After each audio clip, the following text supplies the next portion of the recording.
Энэ дэвтэрт эренчний хүүгийн инх тун хусаж явсан үе.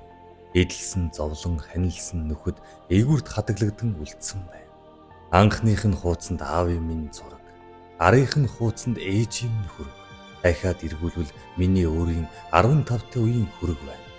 Буурал хорвоогийн үйл явдал, бусдын зовлон, хувийн тавилан, амраг сэтгэл, уран бүтээлийг аль нэг нь ч мэддэггүй явсан үеийн он жил гэдэг түүнээс маань хойш олон ч дахин уйларч игч хувирч одоогийн намайг тэр үедээ зөөрлүүлвэл орчлонгийн мөн хүссэн амьд жишээ гэмээр харж байгаа харцсанд минь харлаж байгаа сахалд минь хал зовлон туулж ирсний хатуу тэмдэг алга гэж.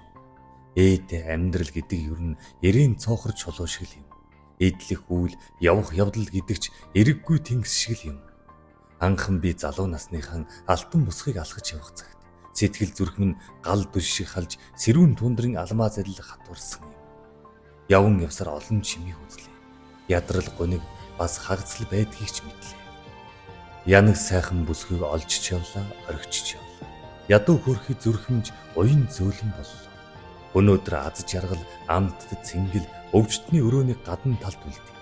Өөдөн харан хөвтөж хугацаа юугаан тоолоход өнөр амьдралын цагийн цохилт сонсогдоо. Хэвтэрт орны минь дэрэгдүр юу юугүй хээнцэр жаргалын галтай хоногуд үлэрч амргийн зөөлөн гар алаг үрсийн дуу аянчны хонх шиг холдож байгаа бололтой. Мөрөн туулын хөвөнд мөчөрт модтын дор мөн сайхан үерхлийн мөнхийн дугаан дулж мөнгөн цагаан хус шиг найгаж явсан үеийн мөр олон болж хэдхэн ботоо үлджээ.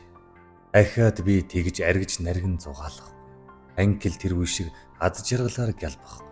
Анд нөхөд минь миний хамт хөтөлж ариг зүүлэн царайт нь атраас тогтох. Зугаалга маань зугаалга хിവэр үлдэж зуурдын жаргалын алтан дурсгал